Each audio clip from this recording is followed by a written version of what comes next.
right, this is gonna be a position with a band up high. I use this overhead position to make up for the fact that a lot of people don't have these ladders in their house. So if we can find either like an anchor to put in a door to close the band in the door, or if you have a pull-up bar or something like that, that works too, right?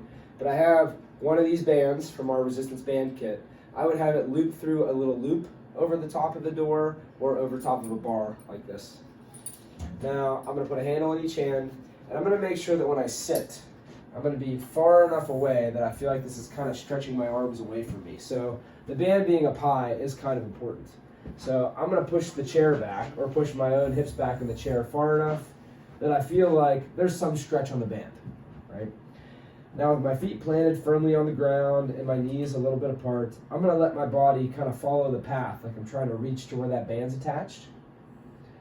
And then from here, I'm gonna pull my shoulders down away from my ears. And I can sit back a little bit, but I'm not really worried about coming into like a deep row. Like I want this band to be strong enough that it's almost too difficult for me to get anywhere further past here. And then I'm gonna let the band pull me forward. I'm gonna follow the band. And then as I suck my shoulders down away from my ears, I'm gonna come back a little bit, okay? Key for me is that I don't want it to be pulling so hard that my back is starting to do this, right? So I'm really just thinking about using the band to pull my shoulders away from my ears, like I'm tensing down into my armpit.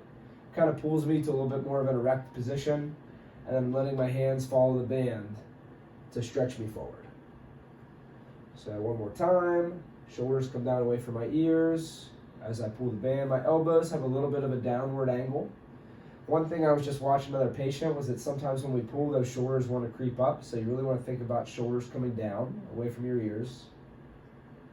I should feel a fair amount of tension here. I shouldn't feel like it's super loose to where I can go way further back. Last one. Shoulders come down, and my hands are wide. You'll also see that a lot of people are going to want to tense their biceps like this. I'm trying to relax the front of my arm here, so it's not really, it's more of me pulling into my back with a wider, I'm almost pulling these bands or these handles apart a little bit.